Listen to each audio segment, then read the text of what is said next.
तहरीक इंसाफ और जो ओवरसीज पाकिस्तानी हैं जो इमरान खान साहब को बहुत फॉलो करते हैं, उन्होंने पाकिस्तान के army chief general Asim Munir साहब क्योंकि बरतानिया में मौजूद हैं तो लंदन में उन्होंने एहतजाज किया है। और इस वक्त जब मैं ये वीडियो रिकॉर्ड कर रहा हूँ तो अभी वो एहतजाज बरतानिया में जारी है। बरतानिया में 2 बजे इस एहतजाज की कॉल दी गई थी। लोग 1:30 बजे के बाद आना शुरू हो गए।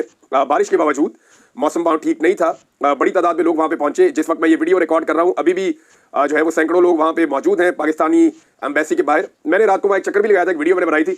मैंने आपसे कहा था कि देखते हैं जाके कि यहाँ पे कितने कंटेनर खड़े हुए हैं, कितने जो है वो वाटर कैनन्स हैं, कितने आंसू गैस के शेल चलते हैं, कितने डंडे पड़ते हैं, रातों को लोगों के घरों के अंदर चादर और चारदीवारी का तकद्दुस कितना पामाल होता है, कितने लोगों को अगवा किया जाता है, जबरी तौर पर लापता किया जाता है। हालांकि जहाँ पे ये एहतजाज हो रहा है आर्मी चीफ यहाँ करीब ही कहीं ठहरे हुए हैं। यानी रात को जो मेरा दोस्त था उसने मुझे दिखाई वो जगह, उसने कहा जी आर्मी चीफ यहाँ कहीं ठहरा हुआ है और ये साथ आगे जगह है जहाँ पे एहतजाज हो रहा है। और साथ उन्होंने कहा देखें यहाँ पे कोई किसी किस्म की ऐसी अजीब एक्टिविटी नहीं है या कोई ऐसी चीज़ नहीं है जिसको आप समझें कि कुछ हटके हो रहा है। ये रूटीन का मामला है, जो भी चाहे यहाँ पे अपना एहतजाज करने का हक इस्तेमाल कर सकता है। तो यहाँ पे ये मुल्क आईन के मुताबिक चलता है, कानून के मुताबिक चलता है, तो इनका अपना एक कॉन्स्टिट्यूशन है जिससे पीछे नहीं हटते। बहरहाल ओवरसीज पाकिस्तानी निकले, बहुत ज़्यादा उन पर दबाव डाला गया, बड़ा खौफजदा किया गया। उन्हें कहा गया आपकी वीडियोस बना के हम रिकॉर्ड में रख लेंगे, आपको निशान इबरत बनाएंगे। उन्हें यह कहा गया कि हम आपके घर वालों को, आपकी फैमिलीज को परेशान करेंगे और हम एक ऐसा क्रैकडाउन करेंगे कि आप इसको याद रखेंगे। और पासपोर्ट और जो वीज़ाज हैं, बहुत सारी प्रॉब्लम्स क्रिएट करने की उनको धमकियाँ दी गई कि जनाब आपका जो है वो अब्रॉड में रहना भी मुश्किल कर देंगे और आपके जो लोग पाकिस्तान में रहते हैं उनके लिए मुश्किलात पैदा करेंगे, आपकी वहाँ जो प्रॉपर्टीज़ हैं उनके लिए मुश्किलात पैदा करेंगे। तो ऐसी बहुत सारी धमकियाँ लगाई गई। इन धमकियों के बावजूद ओवरसीज पाकिस्तानी फिर भी पहुंच गए। उन्होंने जाकर वहाँ पे एहतजाज किया। खराब मौसम के बावजूद वहाँ पे वो खड़े रहे। यानी पाकिस्तान के आर्मी चीफ के लिए ये एक नई सूरत हाल है, किसी भी आर्मी चीफ के लिए। परवेज मुशर्रफ साहब जो है वो एक डिक्टेटर थे, वो बैरून मुल्क दौरे करते थे, कभी ऐसा नहीं हुआ। ज़ियाउल हक एक डिक्टेटर थे, बैरून मुल्क दौरे करते थे, कभी ऐसा नहीं हुआ। अयूब खान और याया खान 2 डिक्टेटर थे, वो बैरून मुल्क जाते थे, कभी ऐसा नहीं हुआ। ये इससे पहले जो जनरल बाजवा है उनके खिलाफ भी कभी ऐसा नहीं हुआ। रिटायरमेंट के बाद उन्हें 1-2 दफ़ा ऐसी सूरत हाल का सामना करना पड़ा। एक बंदे ने उन पर जूता फेंक दिया था वहाँ पे UAE में, एक टैक्सी ड्राइवर था, उसने अपना जूता उतार के फेंक दिया था। बाजवा साहब को पाँव पे शायद लगा था। उनका क्लेम ये है जिन लोगों ने ये किया था। तो लेकिन बाजवा साहब की ये खबर बाहर नहीं आई थी। और दूसरा जो है बाजवा साहब कहीं यूरोप में मौजूद थे तो वहाँ लोगों ने तनकीद की थी, शायद कोई अफगानी शहरी था जिसने की थी, तो वो मुकर गए थे। मैं तो वो हूँ ही नहीं। ये वीडियो मैंने बाद में देखी क्योंकि इन दिनों मैं अगवा था। मुझे जबरी तौर पर पाकिस्तान की मिलिट्री इदारों ने, पाकिस्तान की एजेंसी ISI ने मुझे जबरी तौर पर लापता किया हुआ था उन दिनों में। और मुझे तो पता ही नहीं था, लेकिन बाद में मुझे पता चला कि जनाब जनरल बाजवा साहब के साथ भी ये हुआ है। लेकिन वो रिटायर हो चुके थे। ये पाकिस्तान के पहले आर्मी चीफ हैं बज़ाहिर, जो मेरी समझ है। हो सकता है कोई और भी वाक़या ऐसा हो, लेकिन जो मेरी अंडरस्टैंडिंग है उसके मुताबिक तो ये पाकिस्तान के पहले ऐसे आर्मी चीफ हैं जिनके खिलाफ ओवरसीज पाकिस्तानी हंगामी तौर पर खुद ही प्लान करके बाहर निकल आए और उन्होंने एहतजाज किया है। आर्मी चीफ जब आए यहाँ पे बरतानिया में तो कुछ तस्वीरें वायरल हुई और वो हुकूमती ज़राए ने और जो मिलिट्री एस्टेब्लिशमेंट के करीबी ज़राए उन्होंने उनको ज़रा प्रमोट किया कि उन्हें गार्ड ऑफ ऑनर दिया जा रहा है। ये रूटीन की एक चीज़ है, जब भी कोई ये लोग आपस में मिलते हैं, ये गवर्नमेंट का काम नहीं है, ये मिलिट्री टू मिलिट्री होता है। और इस रैंक के ऑफिसर जब आते हैं तो कुछ प्रोटोकॉल्स होते हैं जिनको फॉलो किया जाता है, तो ये उन प्रोटोकॉल्स का एक हिस्सा है। लेकिन मुझे 1-2 दोस्तों ने बड़ी अजीब बात बताई। उन्होंने कहा कि रशिया और यूक्रेन की जो लड़ाई चल रही है ना, ये सारी रेलिवेंसी वहाँ जाके मिलती है। लेकिन ये वो कैसे? उन्होंने कहा हो ये रहा है कि रशिया अब इस लड़ाई को फिलहाल रोकना चाहता है और अमेरिका भी इस लड़ाई को फौरी तौर पर रोकना चाहता है। अमेरिका ने इस लड़ाई में बहुत सारे पैसे खर्च कर दिए।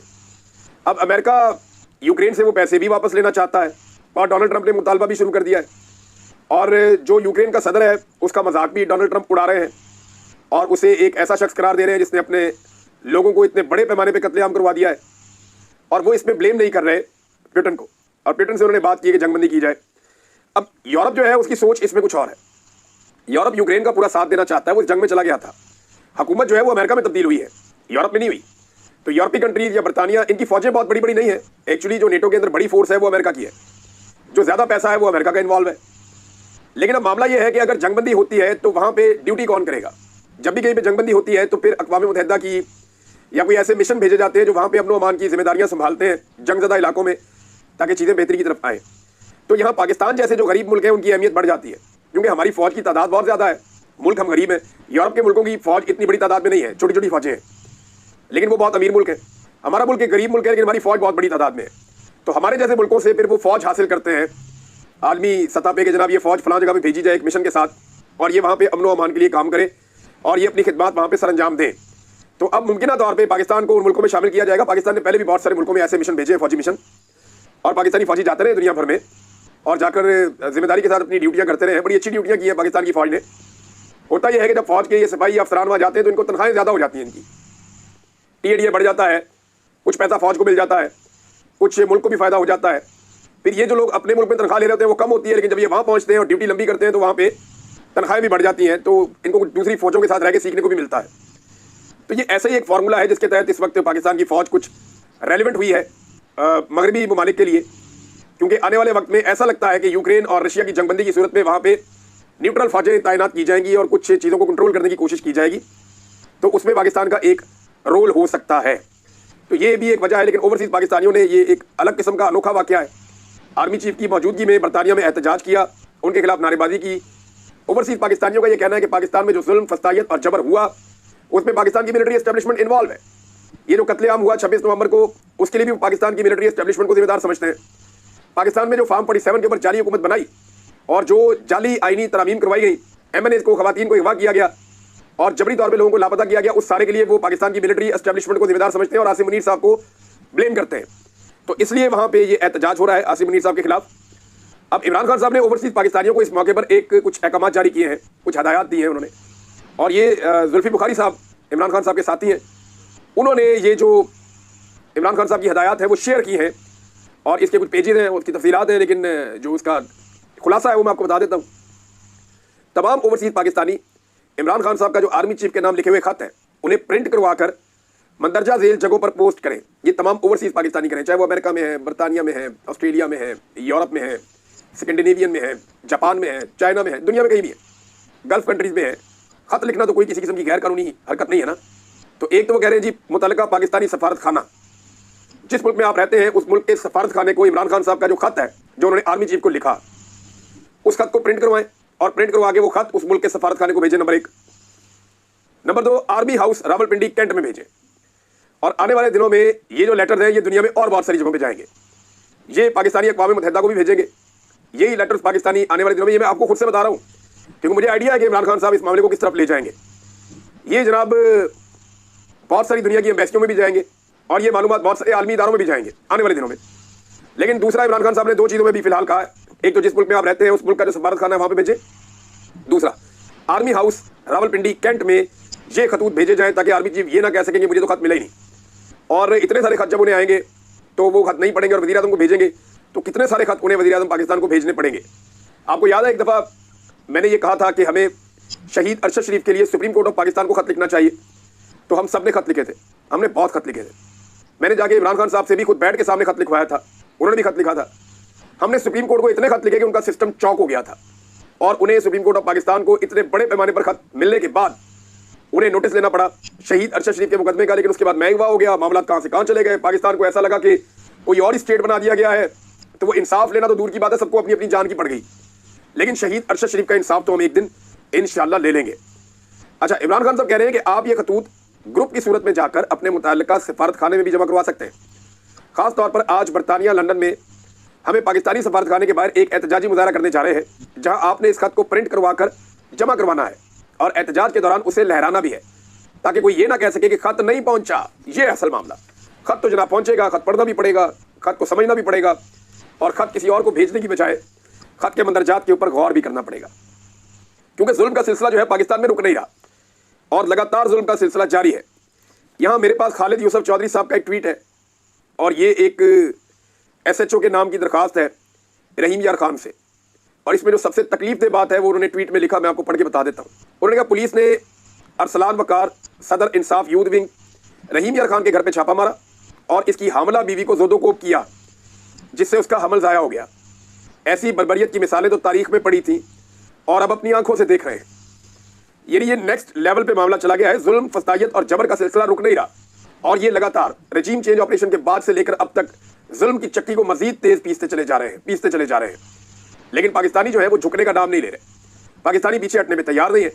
हर पाकिस्तानी को लगता है कि उसकी जाती लड़ाई हो गई है और वो एस्टेब्लिशमेंट को और एस्टेब्लिशमेंट के मोरों को शिकस्त देने पर तुला बैठा है। बहुत थोड़े से लोग रह गए हैं, नापैद किस्म के लोग हैं जो इस वक्त सपोर्ट करते हैं एस्टेब्लिशमेंट को। मैं 2 चीज़ें इसमें आपको बता देता हूँ। एक तो पंजाब के अंदर क्रैकडाउन शुरू हो गया है सोशल मीडिया पे और मीडिया पे, और पीका ऑर्डिनेंस के तहत धड़ाधड़ मुकदमा दर्ज किए जा रहे हैं। ये जो मरियम नवाज के साथ हुआ और जो ये आर्मी चीफ के साथ हुआ, उनके एक मुतनाज़े बयान के बाद, तो अब इन चीज़ों को बुनियाद बनाकर मरियम नवाज को फेस बनाकर पूरे पंजाब में जुल्म की चक्की चलाई जा रही है। पूरे पंजाब के अंदर एक क्रैकडाउन किया जा रहा है। पाकिस्तान तहरीक इंसाफ के हम ख्याल लोग हों, आम पाकिस्तानी हो, सोशल मीडिया एक्टिविस्ट हो, सबको जो है वो उस जुल्म का निशाना बनाया जा रहा है और लगातार मुकदमा दर्ज किए जा रहे हैं। दूसरा, मैंने आपसे कहा कि बहुत थोड़े लोग रह गए हैं क्योंकि जो इस वक्त मिलिट्री एस्टेब्लिशमेंट को पाकिस्तान में सपोर्ट करते हैं, लिहाजा वो जो नापैद लोग हैं उनके बीच में हमने एक कंपटीशन करवाने का फैसला किया है और हफ्तावार ये कंपटीशन हुआ करेगा। आप सब इसमें अपनी राय दिया करेंगे कि इस हफ्ते का मुकाबला कौन जीता है। और ये जो मुकाबला है ये बूट पॉलिश का मुकाबला है। ये बड़ा सख्त मुकाबला है। गुज़िश्ता 2-2.5 साल से ये मुकाबला जारी है बूट पॉलिश का। वैसे तो मुकाबला कई दहाइयों से चल रहा है, लेकिन अब जो है बूट पॉलिश के नए नए तरीके ढूंढे गए हैं और इनकलाब का लिबादा ओढ़ के लोगों ने उस लिबादे के अंदर छुप छुप के बूट पॉलिश किए हैं। और अब बूट पॉलिश के अंदर जो बड़े बड़े नाम हैं वो आपके सामने रख देता हूँ। मरियम नवाज एक बड़ा मायानाज इसका प्लेयर है बूट पॉलिश। बिलावल एक बड़ा जबरदस्त player. Chief taut Nawaz Sharif, अर्दली पीएम इमरान खान साहब कहते हैं, शहबाज शरीफ, अता तारड़ साहब, बड़ा एक मुकाम है इनका भी अपना। उस्मा बुखारी साहब, हाफिज जी तुन के रखो, बड़ा जबरदस्त इनका भी एक मुकाम है बूट पॉलिश में। गवर्नर सिंध कामरान टेसोरी जबरदस्त नए नए आए इस मैदान में, लेकिन बड़ा शानदार कारकर्दगी आती है, उन्होंने छक्के चौके लगाए बूट पॉलिश के मैदान में। लाल टोपी वाली सरकार, ये पुराने बूट पॉलिश ही है, पहले ये लिख कर करते थे, अब जबान से करते हैं। जबरदस्त किस्म की बूट पॉलिश है इनकी भी। कुछ दरबारी मुल्ला भी हैं, कुछ ताजिर हैं, कुछ कारोबारी हजरात हैं। फैसल बाडा साहब और मुस्तफा कमाल जैसे करैक्टर्स भी हैं। ताहिर अशरफी साहब, बड़ा शानदार इनका एक रिकॉर्ड है। शाहिद अफरीदी टाइप के भी आपको बहुत सारी सेलिब्रिटीज मिलेंगी। बूट पॉलिश का कमाल उनका एक एक्सपीरियंस है, वो करते हैं और जबरदस्त तरीके से करते हैं। तो बड़ा सख्त मुकाबला होने जा रहा है नाज़रीन। हम हर हफ्ते एक सेलिब्रिटी के बारे में बताएंगे कि इस हफ्ते की बेहतरीन बूट पॉलिश किसने की है। तो मेरी नज़र में जो मैंने मशवरा किया अपने दोस्तों से, आपका मशवरा हम बाद में मांग लेंगे। ये जो हफ्ता पिछला गुजरा है इसमें मेरे ख्याल में कामरान टेसोरी साहब अभी तक नंबर लेकर जा रहे हैं और मरियम नवाज का उनके साथ सख्त मुकाबला है बूट पॉलिश के मैदान में। अभी नवाज शरीफ साहब को आप अंदाजा करें ना कि बूट पॉलिश करते करते कभी कभी इनको ऐसा लगता है या थोड़ी देर के लिए खुद भी बूट पहन लेते हैं और इन्हें ऐसा लगता है कि ये खुद भी बूट वाले हो गए हैं। यानी चीफ टाउट नवाज शरीफ साहब ने धमकियां लगाना शुरू कर दी हैं।